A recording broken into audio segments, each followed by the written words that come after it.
Hello, as you can see today I'll be doing a video on Cthulhu Death May Die. Figured this would be another good October Halloween-ish game. This came out in 2019. I actually got it back I think in June for Father's Day and hadn't had a chance to play it, but since it was October figured I'd pull it out, learn how to play it myself, and then do a how to play video. So let's get started with how you set up Cthulhu Death May Die. Alright, first thing you'll do is set out this storyboard somewhere in the play area. You'll also set out your dice and various tokens that come with the game. Next you'll choose which Elder One you're going to use for your game. In the base game you have Cthulhu and Hastur. I believe there's Season 2 and maybe even a Season 3 or 4 out now. I know for sure a Season 2 that have other Elder Ones, but in the base game we have Cthulhu and Hastur, so you choose one of those to be the Elder One that you'll be playing against during this game. So you'll open that box and remove its components. The components that are in there are shown on the back. You'll have Cthulhu figure, Star Spawn, Riley, I don't know how you say that, Riley, tokens, Minions card, 8 Mythos cards, and some Elder One stage cards. So let me get those out. Alright, this is the Cthulhu figure. You'll put your, whichever Elder One figure you're going to be playing against, you'll place them here on the storyboard on the starting space of the summoning track. So this is the summoning track. It will move along that way. You put your Elder One on the starting space, which is the one on the far left. You'll take the minion reference cards that shows the minions that this Elder One will use. You have Cultus and Star Spawn that come with the Cthulhu, and you'll place it here on the storyboard where it says Elder One Minions. And this just shows the dice these will use in their attack and if they have any special ability and their health. You'll take your Elder One cards. They'll have 4 stages, stage 1, 2, 3, and 4. You'll put them in order, ascending order, with stage 1 on top, and place them here on the storyboard where it says Elder One. And for example, this first one, stage 1, it tells you what happens when Cthulhu advances along the summoning track. As you get to the other stages, they'll have different effects and abilities. Any tokens, like these Riley tokens that come in the Elder One box, you'll just set those aside for now. So I'll just put them over here next to our other tokens. And you should have 8 Mythos cards that came with in your Elder One box. Just set those aside for right now. And this Star Spawn figure that came in the Elder One box, you can just set it aside as well. Next you'll choose an episode that you're going to play. In the base game you have these 6 episodes, Season 1 episodes, Episode 1, 2, 3, 4, 5, 6. We'll just choose Season 1, Episode 1 for this game. The other ones will be returned to the box. But you can choose any of those episodes to play. The back of the episode box will tell you the components that are in that box. You go ahead and take all of that content out. Alright, from your episode box you'll find your monster reference card, which in this case is this one. It's got fire vampires and Bayaki. And similar to the great old one, Minions card, this shows the health of the monsters, the dice they'll roll when they attack, and any abilities they have. You'll go ahead and place that here on your storyboard for the episode monsters. Next you'll take out all the figures that correspond to the minions and monster cards. So you'll find all your cultist figures. There's only the one Star Spawn. We've already taken that out. You'll find all the fire vampire figures and all the Bayaki figures and set them out. They will be used in the game. They may not all be set up initially on the board, but they can come into play. So you find all the figures that are in the game that correspond to the monsters and minions. So let me get that done. Right here I've taken out all the cultist figures. As we see, we need cultists. We've already taken out our star spawn, so now I need to find the fire vampires. Those are found here. So there's 2 that come in the game box, so you'll take both of those out. And now we need the Bayakis. There are 2 Bayaki figures that come in the game, so you'll just take those out. And now we have all the figures that we need. Bayakis, fire vampires, star spawn, and cultist, and the great old one. Those are all the figures. Any other figures that come in the game can just go back in the box at this time. Any tokens that came in the episode box can just be set aside for now.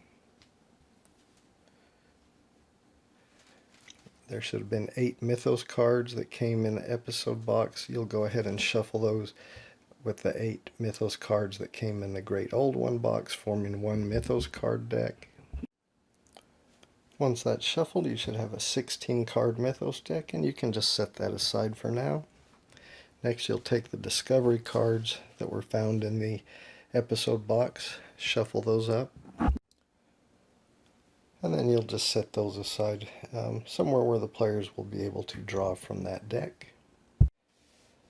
You'll take your episode card that came in your episode box, flip that over, and you'll see what tiles are needed, along with what tokens and monsters and minions will be placed on the initial map setup. So it'll tell you, like, you need all the map tiles are double-sided, so this one shows you that you need 10A. You'll have a fire token, a laboratory token, and a Bayaki, on that tile in the different spaces. So I'm going to find all these map tiles and set up the map as shown on the back of this episode card. And again, it'll show you exactly what you'll need for setting up the map. 3 gate tokens, 2 stair tokens, 5 lab tokens, 6 fire tokens, 1 fire vampire, 1 Bayaki, 6 cultists. Again, these are what's needed to set up the initial starting map. That doesn't mean that's the only figures and tokens that will be used in the game. You'll use all the figures of that type and all the tokens that came in the episode box or the base game box. Some of these are used from the base game as well, like the stairs and starting space and gates and so forth. So let me get this map set up. And I'll just show you a map tile. So this one says 10A on it. And we know we need 10A. And then you just look at the orientation on the map. We can see it needs to go this way. So I'll just start building my map over here. Alright, so as you can see, I've assembled the map as shown on the back of the episode card and placed the starting figures and tokens. I just wanted to show you on the map, some of these tiles are just one space, where one like this is 3 different spaces. This one is 2 spaces. This one's 1 large space. This one's 2 different spaces. You can see they're separated by walls. These stairs connect as if they're adjacent spaces. So this stair connects to this stair, which will bring you to this other section of the map. This is 1 single space, 2 separate spaces, and this is 1 single space here. Alright, after you've finished setting up your map, you'll turn your episode card over and place it on your storyboard here where the episode is, and it gives you a little flavor text there. And we'll talk more about what this other stuff is here when we start going over how to play. Alright, next each player will choose one of the character boards to choose what character they want to play. There's quite a few to choose from. I'm going to set up for a 3-player game. So we'll just take Adam, Morgan, and Fatima. The rest of these we'll just put back in the box. You'll take the corresponding figure that goes with the character you've chosen, place a colored base on it just so you'll know help identify your character. And you'll place your figure on the start space, which is denoted by this token here. So place your character on the start space. Here are Morgan and the Fatima character. Then you'll take these tentacle tokens of the color you chose for the base of your character. You'll place one here at the start of the sanity track, one at the start of your stress track, one at the start of your health track, and then one on the first space of each of your skills. So a total of 6 on your character board. Alright, so I've done that for each of my 3 players. You'll take the Insanity deck, which has this back, shuffle that, and deal 1 card to each player. Alright, so I've dealt 1 Insanity card to each player. I'll just put that somewhere near the board. The rest of the cards will go back in the box. Next, you'll randomly determine a first player. I'm going to use my blue player here to be my first player. You'll give them the Mythos deck. And with that, we've completed setup, and we're ready to learn how to play Cthulhu Death May Die. Alright, well, how do we play? You're going to be trying to disrupt the ritual, this one, and let's look at this episode. And we'll just read this little flavor text. What's worse than cultists who set the place on fire? Another night and another damn ritual to summon an elder god. If we blow up their labs, we can cause a lot of trouble for whatever it is they're summoning. So I believe in every episode there'll be some ritual that the players need to disrupt, and then once they've disrupted the ritual, they can fight and hopefully defeat the elder god that's being summoned. So that's the goal. Then this episode will also tell you how you can disrupt the ritual. So in this episode, you have to destroy 4 of the 5 labs. The labs are these tokens that have been placed on the map. There's 5 of them, so to disrupt the ritual, you have to destroy 4 of them by dealing 4 more total wounds to them with the destroy equipment action, which is this one. We'll talk more about the actions here in a little bit. You'll see there's another thing here that says when the Elder One advances, this is going to take place. And we'll talk about the Elder One advancing here in a minute. But I just want to kind of talk about what the goal of this particular episode is. But I believe in all the episodes, there's going to be some ritual that's going to take place to summon an Elder One. And you're wanting to disrupt the ritual and then defeat the Elder One. Alright, so players will take turns in clockwise order, starting with the first player. And let's talk about what players can do on their turn. Alright, on a player's turn, they can take 3 actions. One of the actions they can do is run. So when you run, you're allowed to move up to 3 spaces. So you can move between spaces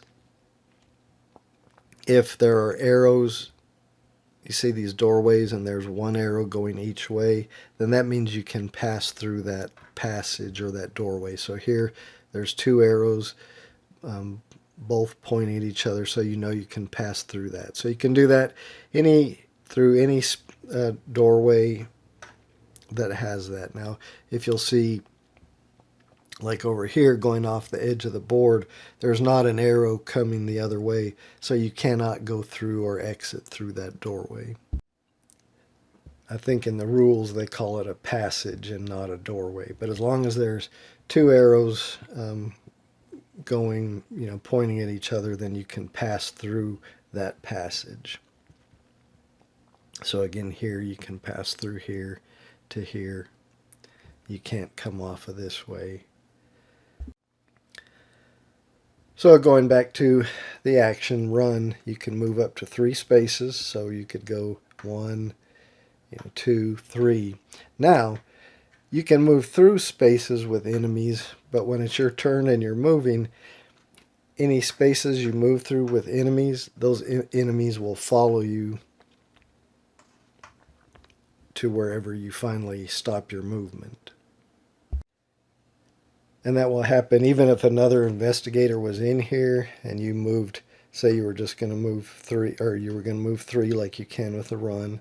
1, 2. When you move into this other room, these enemies will follow you. Even though there's another investigator in this room, they'll still follow you. And then when you moved in here, then all 3 would follow you into this room. I think I mentioned during the setup that if there's a stairway, you can move from one stairway to another stairway for one movement. There's also tunnel tokens, which don't take place in this scenario, but they work just like the stairway. If you had one on the board and one on another tile, you can move between them as if they were passages like these. If there's a fire token, like I showed this player moved 3, 1, 2, 3. Now not only would these enemies follow him, because he moved through a space with a fire token, then he catches fire. So for every fire token in a space you move through, you have to take a fire token from the supply and put that on your board. Now, if you just move into a room with a fire token or fire tokens, then you don't catch fire. But if you moved in here and then out here, you don't take the fire tokens off the board, but you have to take 2 from the supply because you moved through a room with 2 fire tokens and placed 2 on your player board, and you'll resolve the effects of that later at the end of the turn. And when you're taking the run action, you don't have to move the full 3. You could just move 1 space if you want to. But you can move up to 3. And then there's effects that can allow you to move further. But standard run action is up to 3 spaces. And then the rules that I've mentioned, enemies will follow. And if you move through and exit a room with a fire token, for every fire token there, you have to take 1 and put 1 on your sheet, on your character sheet. Take 1 from the supply, put on your character sheet. You've caught fire that many times. Alright, so that's the run action. Another action you can do is attack. So normally you can only attack an enemy in your space. Now this player Adam here, he's got the marksman skill, so he can attack a target 1 space away. 1 space away is a space that an investigator could move with 1 movement. So from here, 1 space away would be in here. From here, 1 space away would be in here, or here and here. But anyway, we'll talk about that later. Normally, you can only attack 1 enemy that's in the same space as you.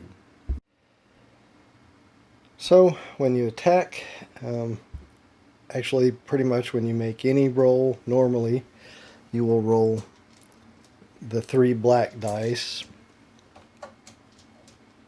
There can be effects that will allow you to roll more of these bonus dice, but your standard roll for making an attack is these 3 black dice. We'll look at them.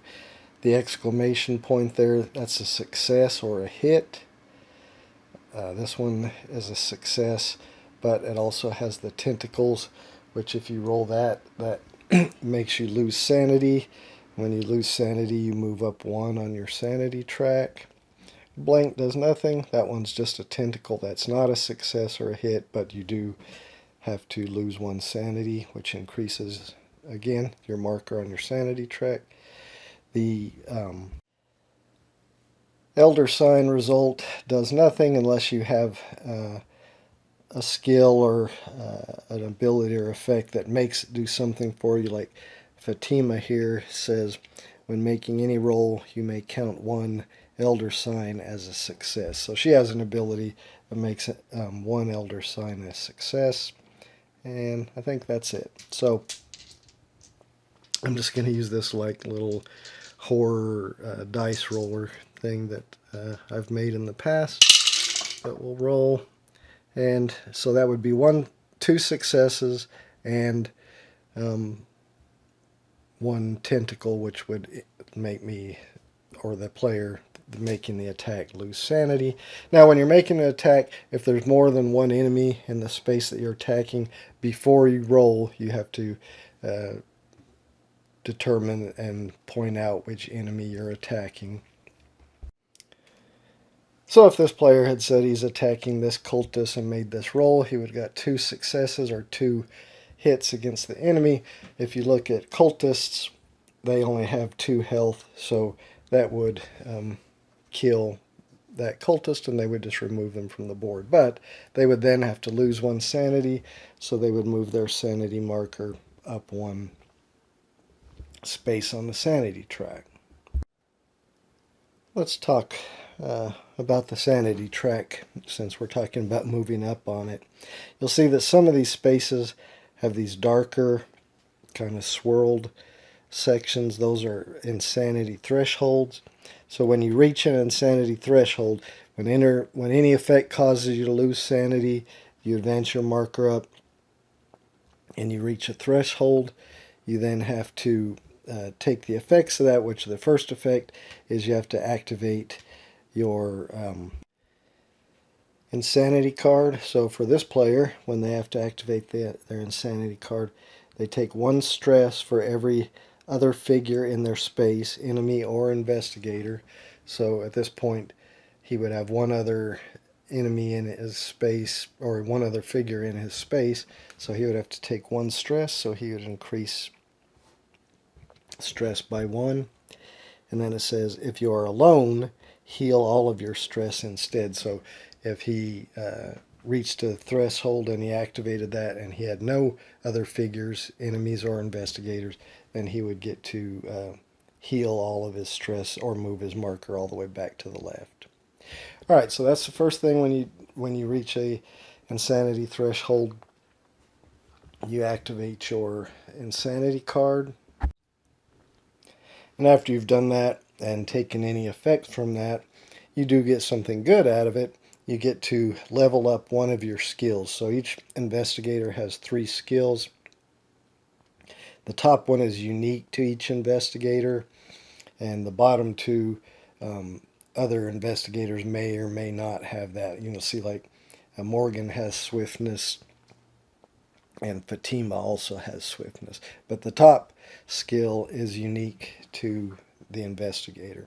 So you can choose one to level up. Now, sometimes when you level up a skill, you can still, you get the initial benefit, but you then get an additional one.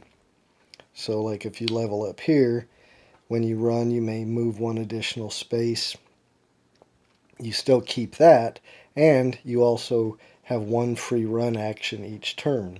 Whereas this initial skill is you have 1 free reroll when attacked or rolling for fire. We'll talk about rolling for fire and being attacked later. But if you level up this, you don't get this benefit anymore. It says instead, you may reduce wounds taken and loss of sanity by 1 when attacked or rolling for fire. So this one is instead of this. When you move up to this level, it's instead of this or this, so you only have this.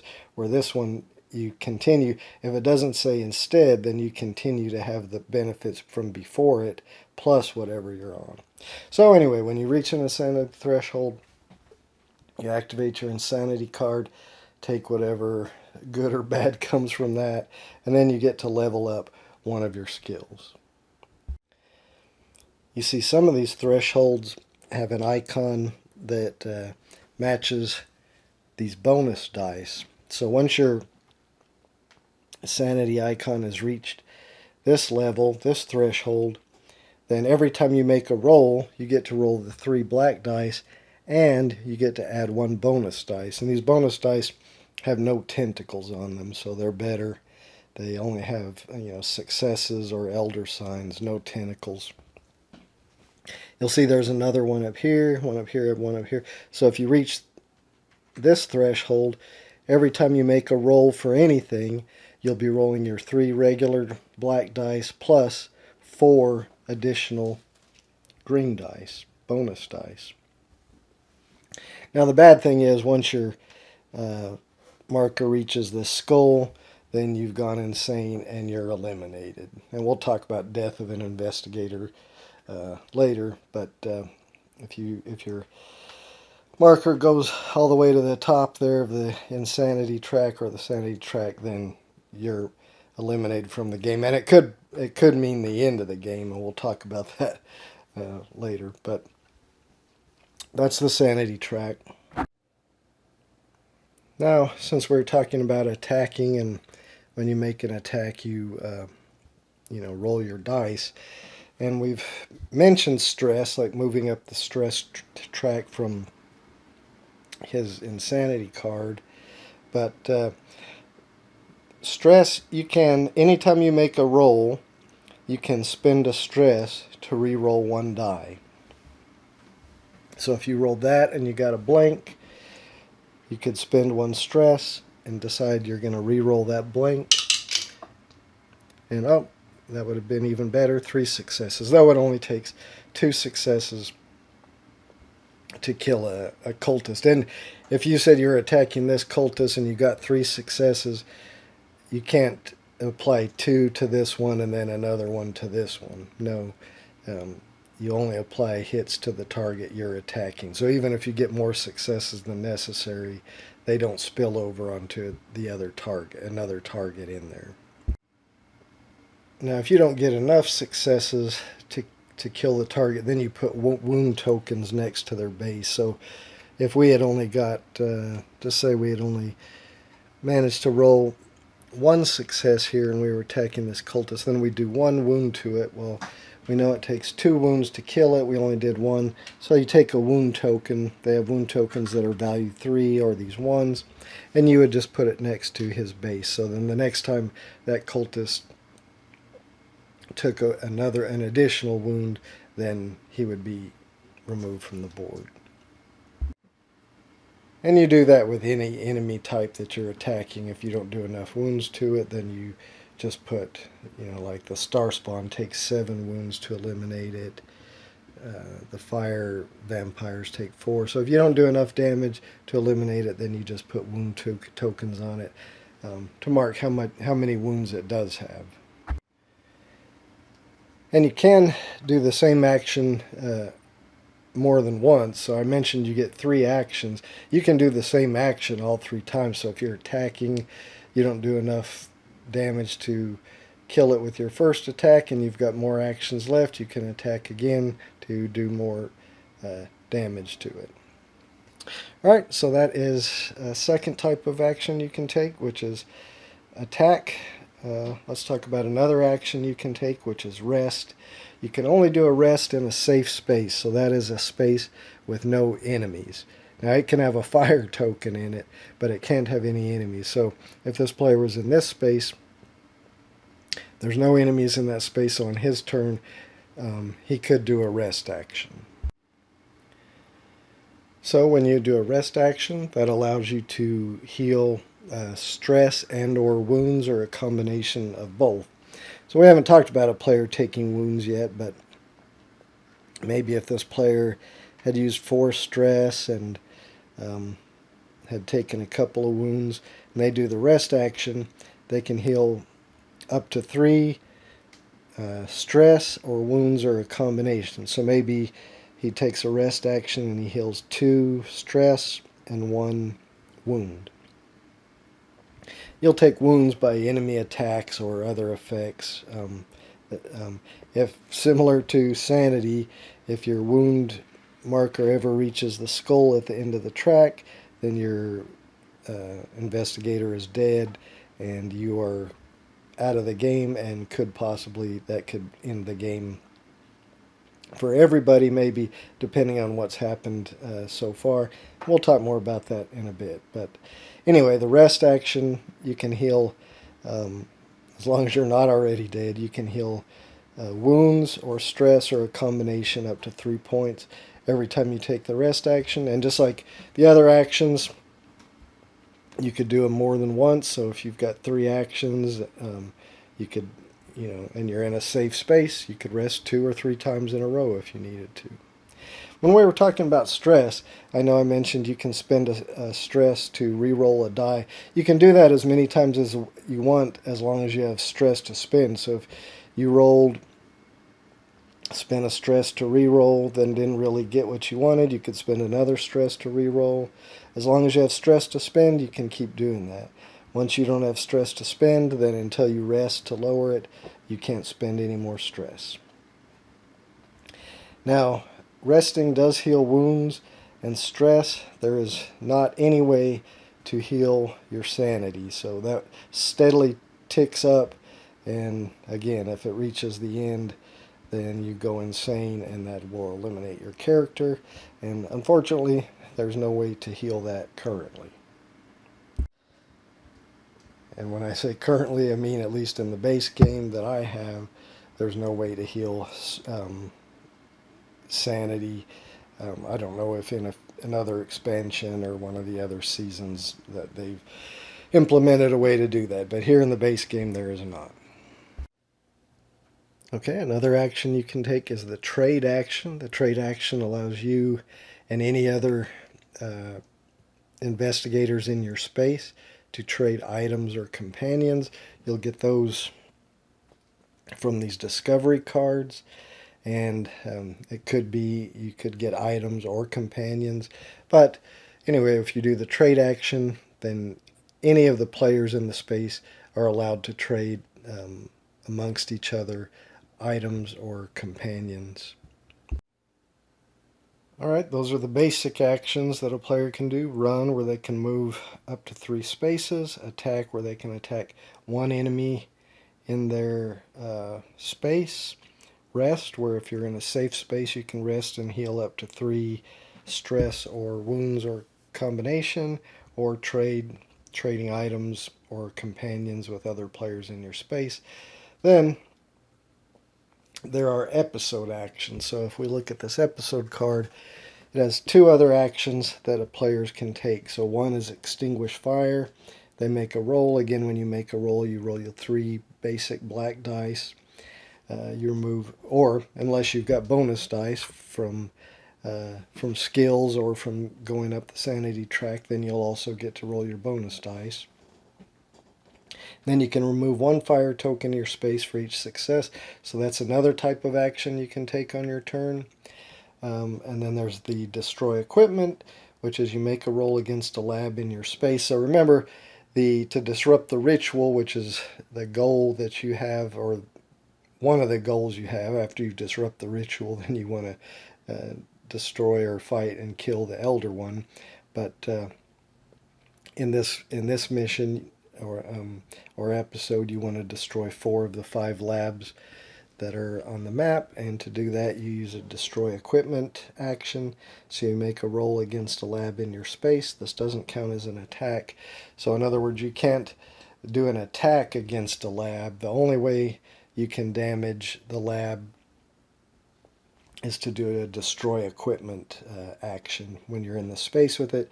Each success deals 1 wound to the lab. When a lab has 4 more wounds, destroy it and turn it over the lab token and reveal its effect. So when you destroy one, you flip it over, see what the effect is, but then it's destroyed. And again, you're wanting to destroy 4 of the 5 that are on the map. So those are 2 other actions that you can do that are relevant for this episode.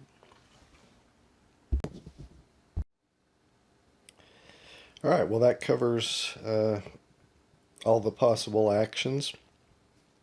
At least in this episode. Other episodes will probably have different episode actions, but you'll always have the run action, attack action, rest action, trade action. Alright, so that's the first thing a player does on their turn, is take their 3 actions. After you've completed taking your 3 actions, Then the next thing you'll do is draw a Mythos card. So to do that, you just draw the top card, and basically you'll go from top to bottom doing any effects that are listed on the card. Now, the top one here is the Elder One summoning symbol. That has no effect right now when you draw it, but it could have an effect uh, further along in the turn, and we'll talk about that here in a minute. So then you go down to the next step. So this one says fire fire vampire moves one space towards you. Whenever something says towards you, that's the player whose turn it is, who's, like drawn this card. So in this example, we have one fire vampire on the board. It's going to move one space toward the player who drew that card. We'll just say that's our first player. Maybe he was here now. So it would move one space to him, and that would be closer. So that would just move this fire vampire here because to get to that player, he's going to have to move here and then here. And so anyway, it would move one space closer toward that player. Then place a fire token in its space. So we would get a fire token, put that in its space. And then the last thing on here is to summon a fire vampire. So we still do have one off the board, so we can summon it. And it shows where you're going to summon it, and that's at the yellow gate. So the yellow gate was placed during setup here. So that would summon a fire vampire here. Now if this card was drawn and there were already 2 fire vampires on the board, there are no more in the supply, you would just ignore that. So if there's ever anything on a Mythos card to place a token or an enemy and there's no more in the supply, then you just ignore that part. But anyway, so that's what the next thing you'll do on your turn is draw a Mythos card, resolve it, then put it in the discard pile. Okay, so then the next thing that happens on a player's turn is they will investigate or fight. So if they're in a safe space, in other words, a space with no enemies, then they will investigate. And that's not optional, you have to investigate. And to investigate, you just draw the top discovery card. You read this portion that's in the center here. So we'll just look at this one. It said, did Jerome make it? If you have a guilty conscience. Now, guilty conscience is a condition you can get actually from, at least in this episode, from one of these discovery cards. But none of our players have that right now. If you had that, it would be, in your play area where you have one of your discovery cards. But right now, none of our players have a guilty conscience, so they don't have to take 1 stress. And then you may take 2 stress to claim the janitor.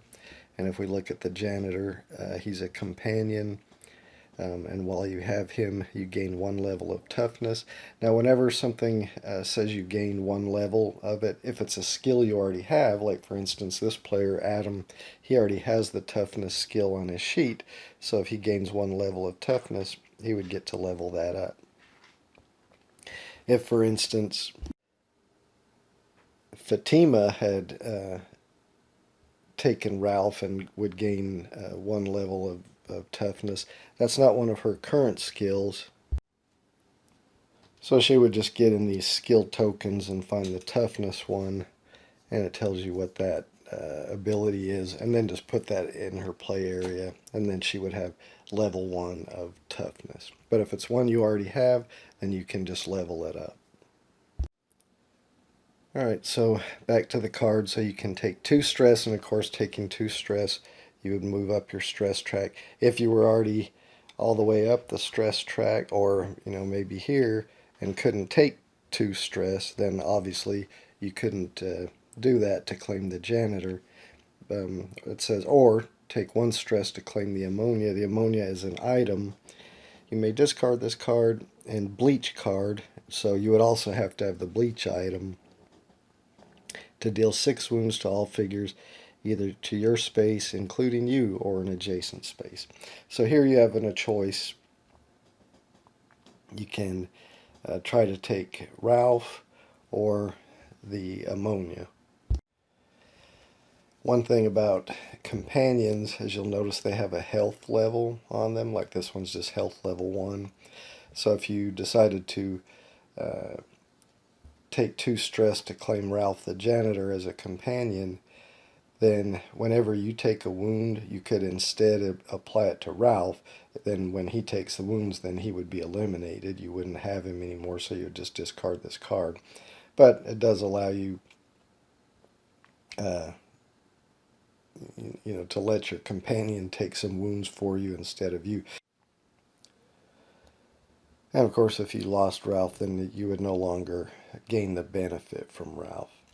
But when you take a discovery card, depending on which one you take, if you decided to take Ralph, then here on your player sheet where it says discovery cards, you would just slide that over, and then you would know you have Ralph. If you decided to take the item, the ammonia, you would just slide it on the other side of your player sheet, like so.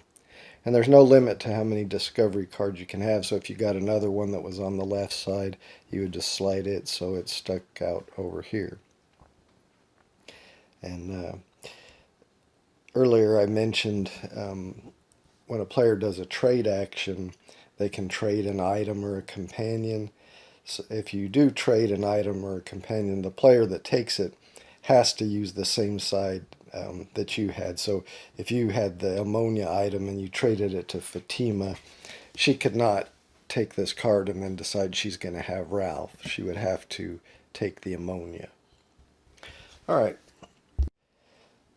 So I've put that back here, but that is the investigate portion. When you get to the investigate or fight portion of your turn, if you're in a safe space, you investigate, drawing the top discovery card and following the instructions on it. If you are not in a safe space, so you're in a space that has an enemy in it, then you don't get to investigate, and instead each enemy in your space attacks you. And when the enemy attacks you, you look at the enemy type. For instance, this is a cultist. You look at their card. They're going to roll 2 of the green dice. So they would roll 2 dice, or actually, you roll them and see the result. And you would take, in this result, you would take 1 wound. They got an elder sign, but their card doesn't show that elder signs do anything special for them, so that would not count as any kind of hit. So in this case, you would take 1 wound. And if there was another enemy in there, then you would roll for that enemy attacking you as well. So any enemies that are in your space, you roll an attack showing the dice that they have against you. You do the rolling for them, and you can spend your stress to re-roll one of their results. So, all right, so that's that part of your turn. You either investigate or fight. Investigate if you're in a safe space, or each monster in your space will attack you, and you'll roll for their attack against you. All right, so we'll recap. The first step of your turn is to take your 3 actions. Second step is to draw a Mythos card and resolve that. The third part is to investigate or fight. And then the fourth part is to resolve the end of turn steps. All right, so there's several steps to the end of turn step. The first one is resolve any end of turn effects except for the Great Old One. So not if the Great Old One had some end of turn effects, you would not resolve them at this time. But if any other creatures or cards that the players have or enemies have, you would resolve the end of turn effects for those at this time. Next, you resolve fire effects. So if you moved, I mentioned earlier, if you moved from a room that had a fire token, you had to place a fire token on you for each token that you moved through, or each fire token that was in a room that you moved through. So for instance, if Adam had moved through 2 rooms that each had 1 fire token, or 1 room that had 2 fire tokens, and he caught fire, so he's got 2 fire tokens on him. At this point at the end of the turn steps, you'll resolve for each fire token on you. You'll roll 1 of the black dice, and just like the other ones, an elder sign really means nothing here. But if you got a success, then you would have to take a wound uh, for each fire token. Actually, we would have rolled 2 because I showed that he had 2 fire tokens on him, so you would roll 2 dice. And in here, he would not take wounds for either one because the elder signs. But if he had rolled successes, he would have to take a wound. Or if you rolled a tentacle, you'd have to increase your sanity. And again, you can spend your stress, if you have it, to re-roll. After you've resolved that for each fire token on you, you just put those back in the supply. And you only resolve the fire portion for fire tokens that are on you at the end of your turn. If you had used a skill or an ability that moved another player with you, another investigator with you, and moved them through a room with fire tokens, they would have caught fire and had to place fire tokens on their character sheet as well, but they don't resolve those until they're in the end of their turn steps. They wouldn't resolve them on the end of your turn steps. So you only resolve fire tokens that are on your character sheet when you're doing your end of turn. Alright, the next step for the end of turn is check the Mythos card discard pile. If there are 3 cards in the discard pile that have the Elder One summoning symbol, or 1 card that had 3 of the symbols, then you will you will advance the Elder One on the summoning track. In this case, we only have 1 card with the summoning symbol, but if there were now at least 3 cards with the Elder One summoning symbol, then the Elder One would advance on the summoning track, moving 1 space forward. You then resolve any effects on the Elder One stage card or the episode card that come into play when the Elder One advances on the summoning track. So for instance here, on the episode card, when the Elder One advances, place 1 fire token in each space that has any cultists and no fire. So we would place a fire token here, a fire token here, and a fire token here because they have cultists with no fire, spaces with cultists with no fire. So that's what the episode has you do when the Elder One advances. Then the Stage 1 card here also has some effects. When Cthulhu advances, place a Riley token on your space. Again, when it says your space, that's the player whose turn it is.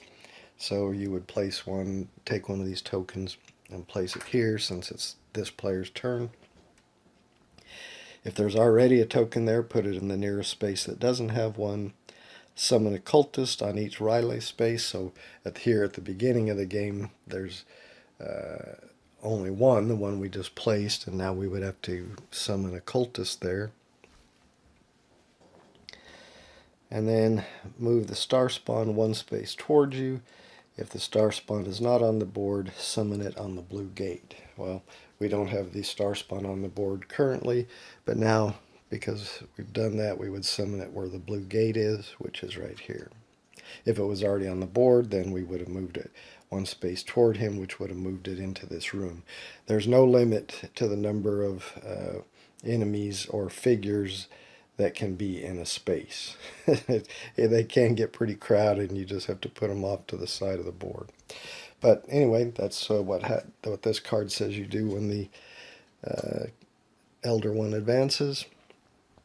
That's all at this point. There could be, as you reveal stage cards, which we'll talk about here in a little bit, there could be other effects that happen when the Elder One advances. Then after you've advanced the Elder One, you take all the discards in the Mythos card pile and shuffle them back into the Mythos deck. Alright, well, the next thing after you checked the Mythos deck and see if the Elder One advances. Then you check the Elder One summoning if he's not already been summoned. If the Elder One has moved into the first red space here, then that will cause him to be summoned. Or if the investigators have managed to disrupt the ritual in this episode by destroying 4 of the 5 labs, then that will also cause the Elder One to be summoned, even if he hadn't reached one of the red spaces yet. Even if he was like still back here, if the investigators had managed to disrupt the ritual, then at this step of the end of turn phase, he would be summoned. So either way, either he reaches the first red space, or if they've disrupted the ritual before he's reached the first red space, then you will summon the Elder One. Of course, if you're at a turn that takes place after the Elder One has already been summoned, then you'll just skip this step of checking the Elder One summoning. But if the Elder One is summoned, then you would move the stage 1 card to the side, resolve any when revealed effects that are on the stage 2 card, and that will tell you where to place the Elder One. He'll get placed on the board where it tells you. Then you'll notice this now has an end of turn effect that takes place at the end of turn of each turn. And you'll just slide the stage 1 effect card to the side, because those effects on there will still take place. So once the Elder One is summoned, then you'll take this progression token and place it where he was. And so whenever you check the Mythos cards and see if the Elder One advances, then you'll just use this token to advance. And all the effects that were when Cthulhu advances or when the Elder One advances, they still take place on any of the cards whenever that token advances.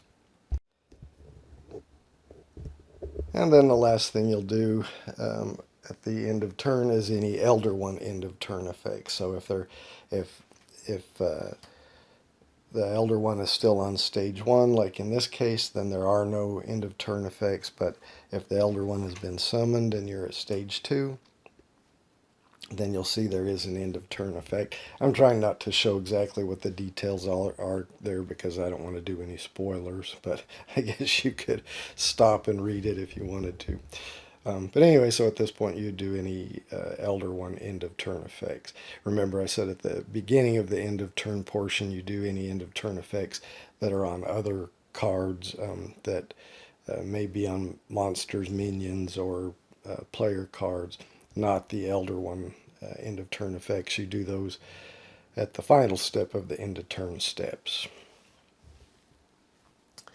All right, and that ends the turn, and then the next player clockwise would begin their turn with taking their 3 actions. Now, if the Elder One is summoned before you've managed to disrupt the ritual, so he reached the first red space on the track, but you haven't disrupted the ritual yet, he's summoned to the board, then he can still attack you just like any other enemy if he's in your space. However, you cannot attack the Elder One. So even though he's out on the board and able to attack you, you cannot attack the Elder One until you manage to disrupt the ritual. So you still have that as your main goal, because to win the game, you have to disrupt the ritual and then defeat the Elder One, but you can't attack the Elder One to defeat him until you've managed to disrupt the ritual. So I just wanted to mention that, even though the Elder One can be summoned and be on the board and be attacking you and its effects doing all kinds of harm, you cannot attack it until you have done whatever is required by the episode to disrupt the ritual. So even though I forgot to mention this at the beginning of the game, you've probably figured it out by now that this is a cooperative game. So for the players to win, they have to disrupt the ritual and then defeat the 4 stages of the Great Old One. So you'll notice when you summon the Great Old One, then it gets placed on the you move the stage 1 card over. As I said, its effects still take place when noted. Um, it gets placed on the board, and then you'll notice there's a health. So for instance, for Cthulhu here, he's got a health of 12. These are the dice that he rolls when he attacks. If you manage to do, once you've completed disrupting the ritual and you're able to attack Cthulhu, if you manage to get 12 wounds on him, you then take that stage 2 card off. All its effects, all the cards effects that are on the stage 1 and 2 cards are still in effect. He has another health value of 12 that you'll have to do to defeat that stage. And when he attacks, he still gets the dice on this card and now the dice on this card. And then you have to defeat that one and then finally get to the stage 4 and defeat the final stage 4.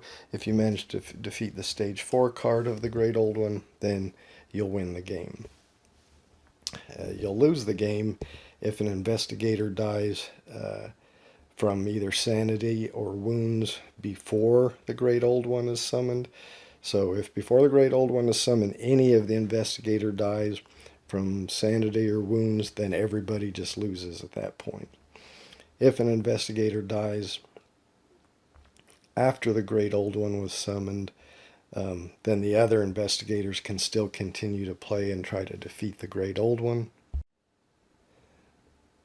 The other way the players will lose at that point then is if all the investigators get defeated, or if the progression marker reaches the end of the track, and then that will cause the players to lose also. And of course, as I said, the players win by defeating the final stage of the Great Old One. And then I just wanted to mention what happens when an investigator is eliminated either from death or insanity. As I mentioned, if it happens before the Great Old One is summoned, then the game is just over, the player's lost. But if it happens after Great Old One is summoned, then when a player is eliminated, you'll just discard all their discovery cards and any tokens that they have, remove their figure from the board.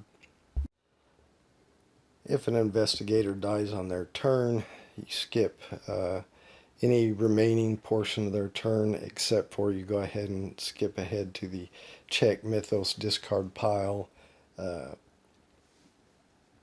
phase of their turn to see if at least 3 Elder One summoning symbols are in the discard pile, and if so, then you would go ahead and advance the Elder One or the progression token on the summoning track. But I think that pretty much covers how to play. So I think I'll set everything back to how it was right after setup, and we'll go through some example turns. And just to clarify, this dice tower, roller, tray, whatever, does not come with the game. That's just something I made with my daughter years ago, but I just wanted to mention that. I'm sure everybody knew that already. But all right, I think I've got everything set back up to how it should be, to begin the game. So we'll start with our first player, taking their 3 actions. So that is Adam. It's the guy with the gun. Now he actually has an ability, the marksman, that lets him attack a target 1 space away. He's at level 1 of that. So he doesn't have to move into the room. So he's going to attack this cultist. So he'll roll for his first action, he's doing attack. He'll just roll the 3 basic dice. And that was not good. So he's going to spend a stress. In fact, he'll spend 2 stress to re-roll both of these tentacle dice. We'll just take this one out of here. And no successes. That was terrible. Alright. He's going to spend his second action then to attack this cultist again. Lord, not very good. Alright, he's going to spend yet another stress to reroll this tentacle. Terrible. Alright, so he does one wound and he's got to increase one on the sanity track. He's attacking this one. Alright, well, I didn't want to do this, but he'll spend his third action to attack that same guy again. Good grief. Terrible. Alright, well, he's just going to accept that result. So he does do another wound to this guy, so this guy's eliminated. This can just go back in here, but he's got to move up 2 more on the... Because he rolled 2 tentacles, he's got to move up 2 more on the sanity track. Alright, well, unfortunately, that's all his actions. So now he has to draw a Mythos card. Just ignore this for now. Add 1 fire token to your space and to each adjacent space. Well, he's in here, so that's going to be bad for the other players. And the only adjacent space is this one here. Alright, now this will go into the Mythos card discard pile.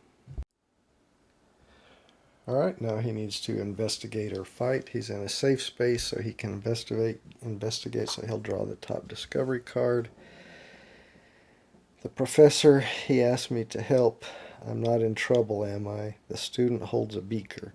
If you have a guilty conscience, which I don't at this point, take 1 stress.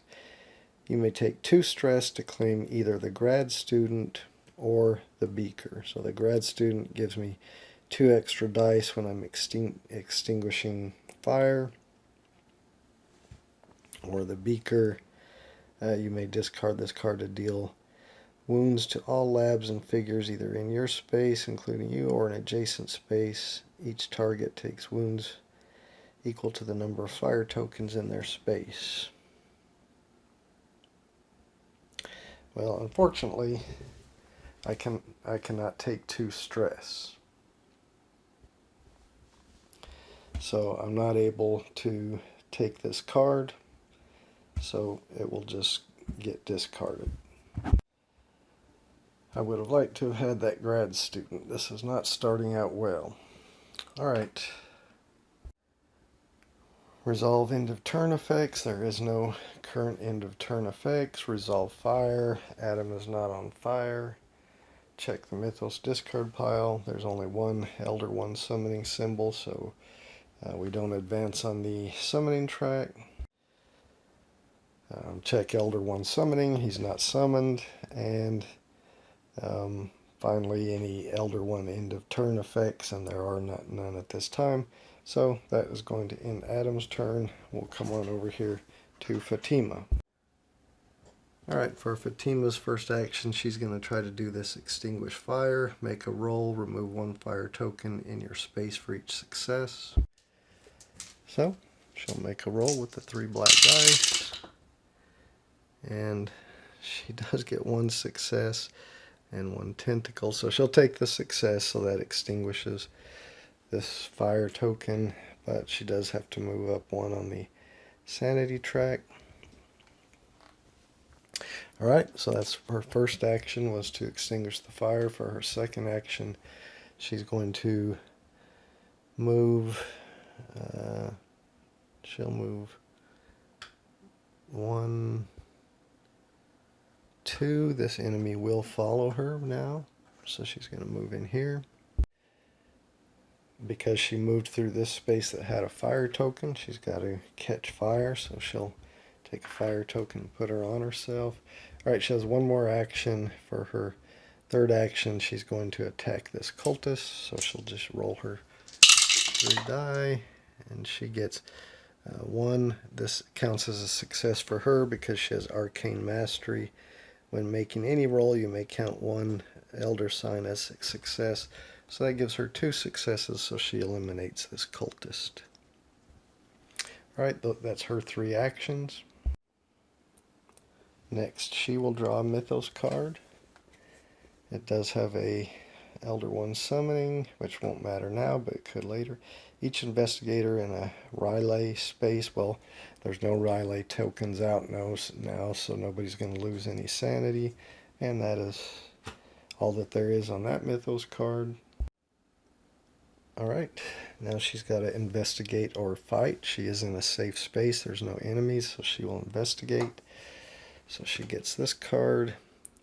Cages. The cage contains a one-handed lab monkey. It looks at you cunningly. If you have a guilty conscience, which we don't, take 1 stress, and then you may claim the lab monkey. Discard this card to give one of your items to an investigator anywhere. Plus it has 1 health that you could use to absorb, or heal all of your stress and claim the guilty conscience. I don't think I want to get a guilty conscience, so I will claim the lab monkey.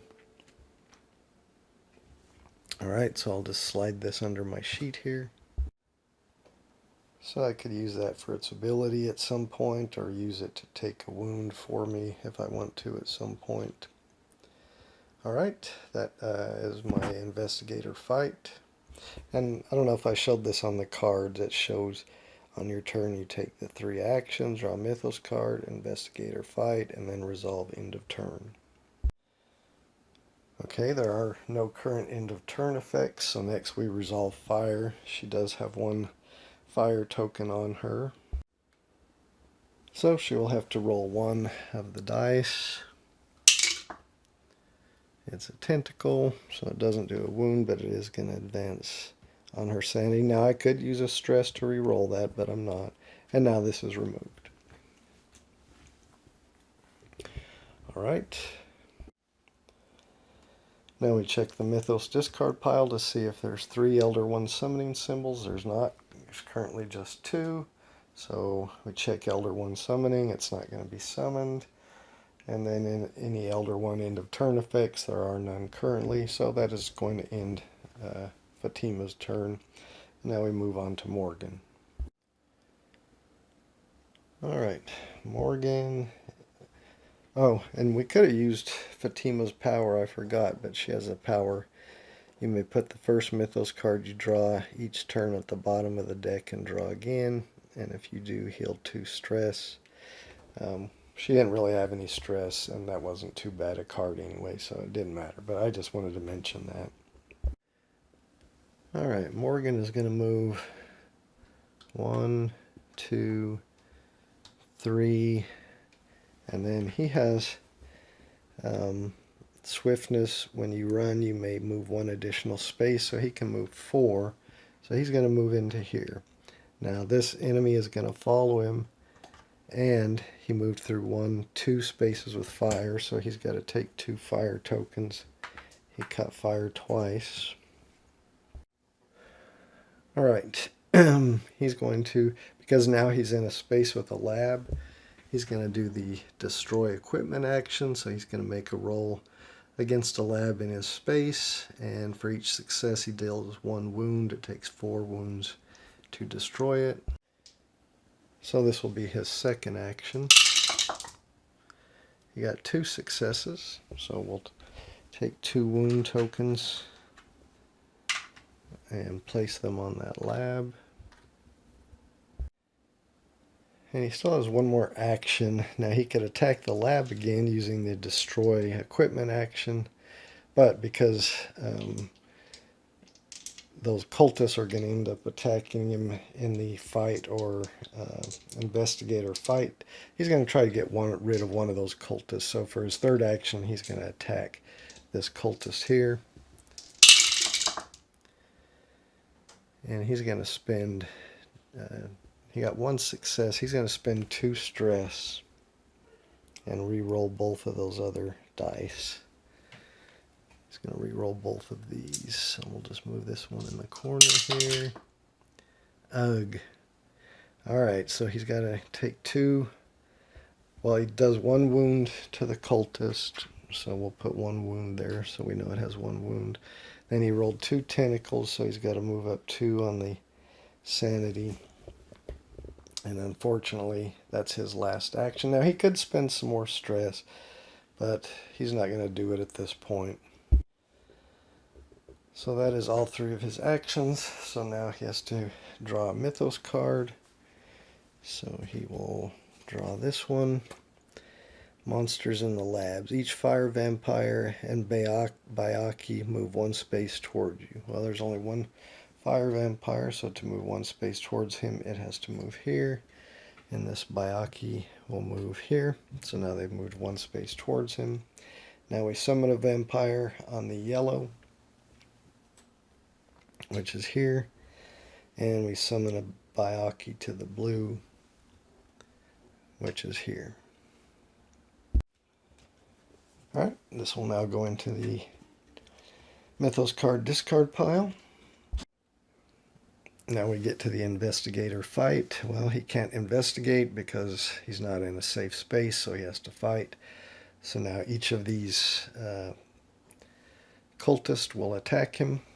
They roll 2 green dice, so we'll start with the wounded one attacking him. They got 2 successes, but he has this. You have 1 free reroll when attacked or rolling for fire. So he'll reroll one of these dice. He'll have him reroll this one. So blank. So he does take 1 wound. So we will move him up here. And now the other cultist is going to attack him. And no wounds because the elder sign, they don't have any ability with the elder sign. So it misses. So he doesn't take any additional wounds. Alright, so now we get to the end of turn. There's no end of turn effects. He does have 2 fire. So he's going to roll for both of those fires. He got a wound and a sanity. I think he will spend... He'll spend 1 stress to re-roll that sanity one. Terrible. He's going to spend another stress to re-roll that one. Good, blank. Alright, so he does have to take a 1 wound. But both of these fire tokens are now removed. Alright, now we check the Mythos card discard pile. We don't have 3 Elder One summoning symbols, so we don't have to advance on the summoning track. So now we check the Elder One summoning. Since we haven't advanced, Elder One is not summoned, and we haven't destroyed all, at least 4 labs, and there's no Elder One end of turn effects, so nothing else to do at this point. So that's going to end Morgan's turn, and now we'll go on to Adam. I'll do one more round. Starting with Adam, and then we'll wrap it up. Alright, for Adam's first turn, he's going to run, so he's going to move in here, and then in here, he's going to have moved through, well, he'll go ahead and move in here, so he's going to move through 2 spaces with fire, so he's going to have 2 fire tokens on him. Alright, for his second action, he's going to do the destroy equipment. So he's going to roll against that lab. And he gets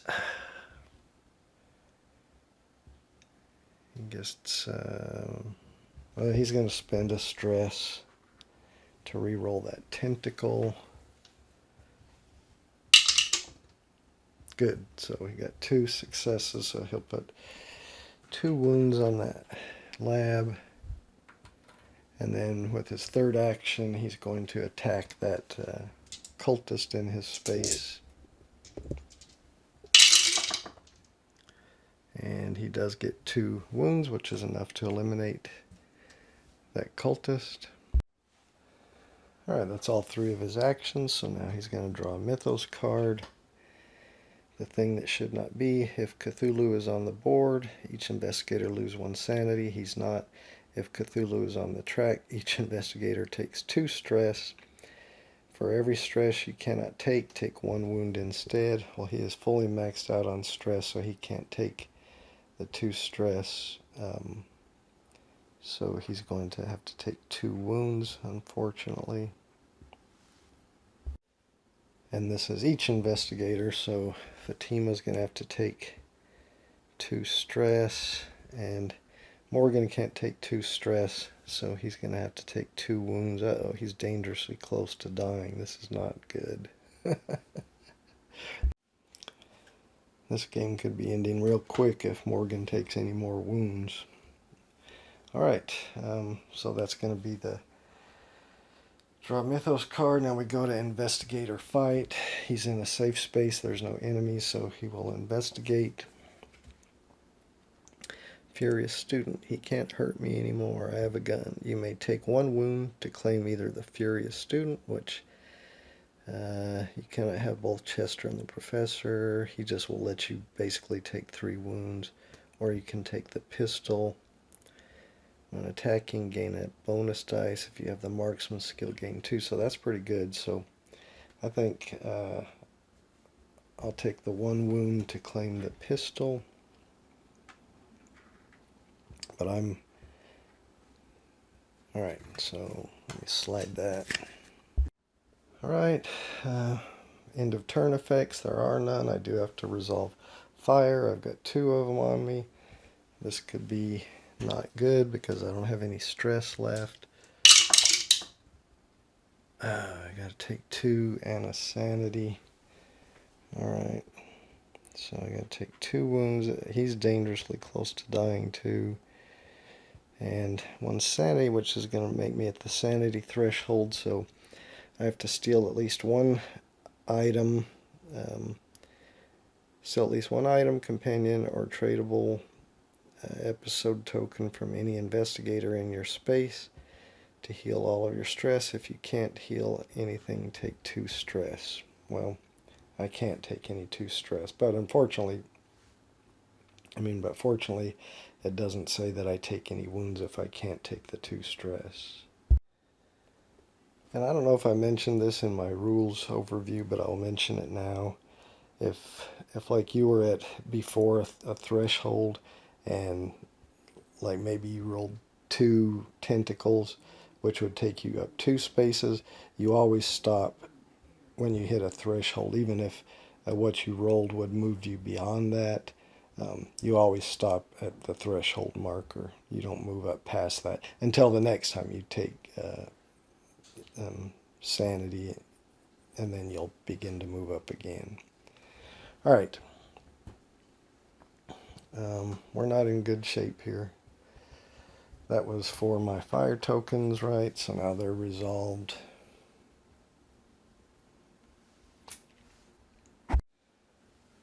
Check Mythos card discard pile. We don't have 3 summoning yet, so we're okay there. So we don't advance on the track. The Elder One is not summoned. There's no Elder One end of turn effect, so that's just going to end that player's turn. And now we move on to Fatima's turn. She's the only one that's in good shape. This game is very close to ending already. Alright, Fatima is going to do a run action. She's going to move 1, 2, and move in here. She did leave a room with a fire, so she will have to take a fire token, put it on her character sheet. Alright, for her second action, she is going to attack the lab. So she will... Well, she doesn't attack it. She's using the destroy equipment action. She got 2 successes, which is enough to destroy it because it needs 4. So we'll discard those. Now we have to flip this over and see what the result is. Heal all of your stress. Again, when it's it's the person that's on whose turn it is. So she heals all of her stress. And now we have managed to get rid of the lab. She does have 1 more action left. She's going to attack this cultist that already has 1 wound. She got 2 successes, which is more than enough. So he is dead. But she did roll a tentacle, so she has to go up 1 on her sanity track. Alright, that is all of her actions. So now she'll go to draw a Mythos card. That's going to advance us, but we're not at that part yet.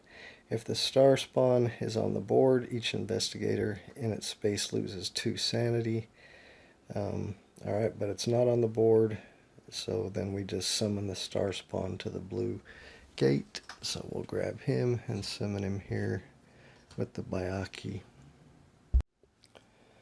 Alright, then we'll put this in our discard pile. Alright, well now we're at the investigator fight. She can't investigate because there is an enemy in there, so she'll have to fight. So that cultist will roll its two green dice to attack her. And they got no successes. So now we move on to end of turn effects. There's no current end of turn effects. We do have one fire that we have to roll for that is on her, so we'll do that. She got a hit and a tentacle. She is going to spend a stress to have that re-rolled. She'll spend another stress to have that re-rolled. And that's an elder sign. So she may count that as a success, but she doesn't want to because this is against her.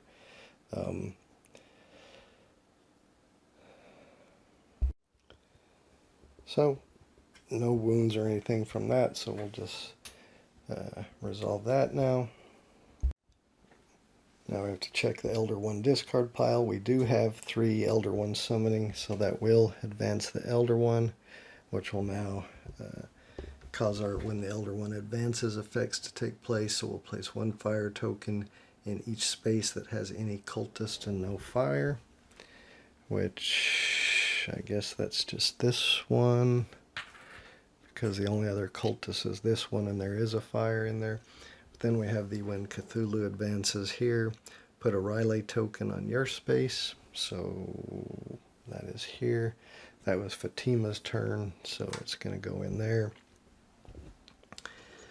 And then if there's already one there, there wasn't, put it in the near space. Summon a cultist on each Riley space. Well, that's the only Riley space currently, so we'll summon 1 cultist there. And then move the star spawn 1 space towards you. If it's not, well, it is on the board, so moving 1 space toward Fatima will move it here, as there is a passage there.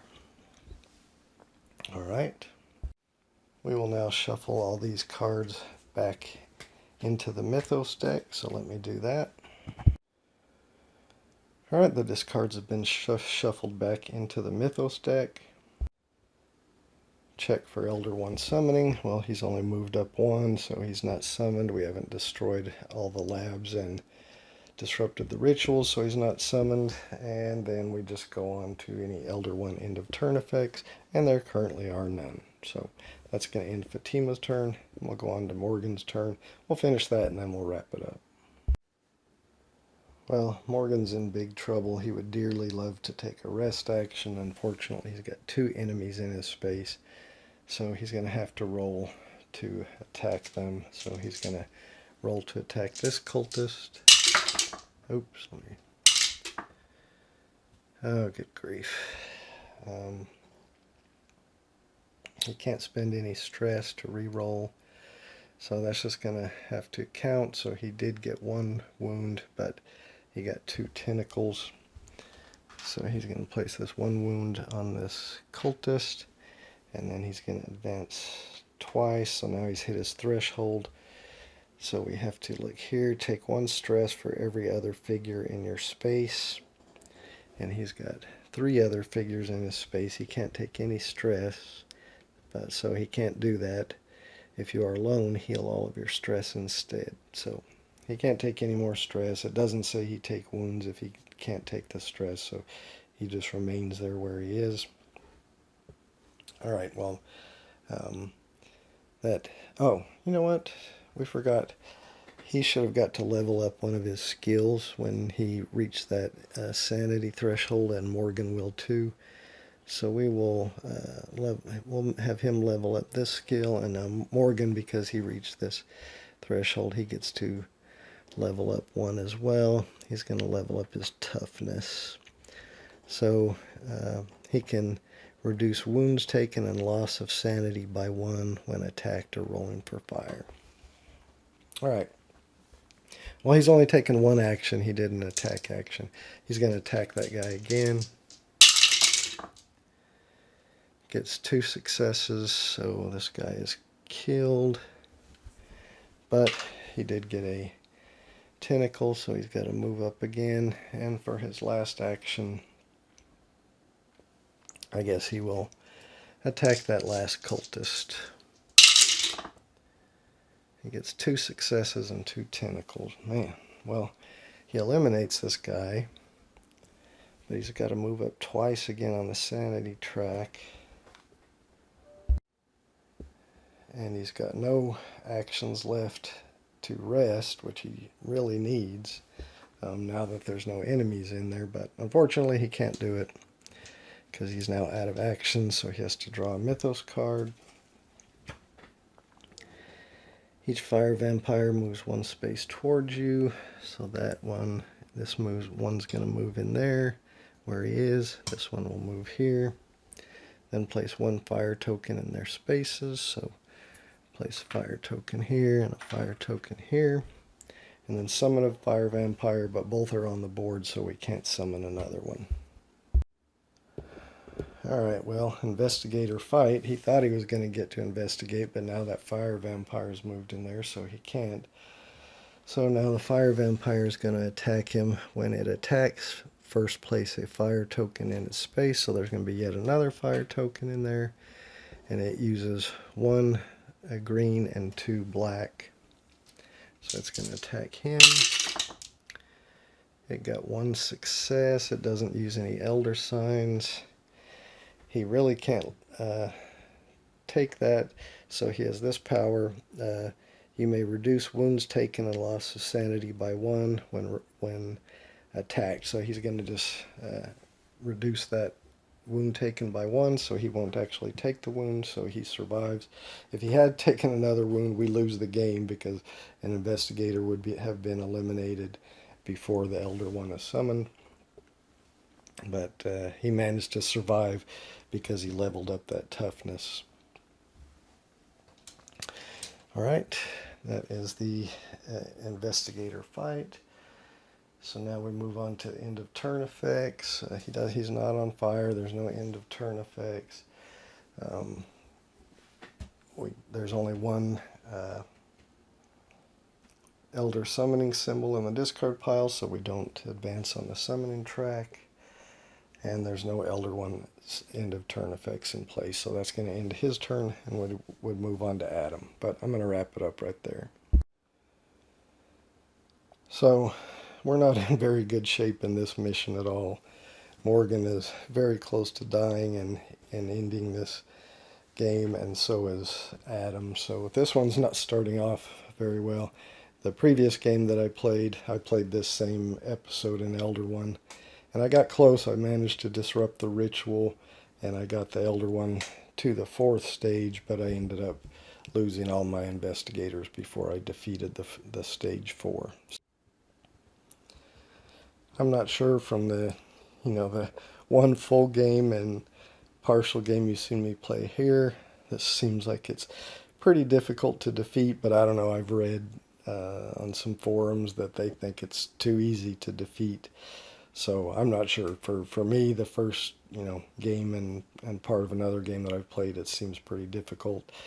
It just seems like everything's always going against you, not much of a break. But it is fun and seems like a good October Halloween themed game to play. So this video's gone on pretty long. I'm going to go ahead and wrap it up. Thanks for watching. I hope you enjoyed it.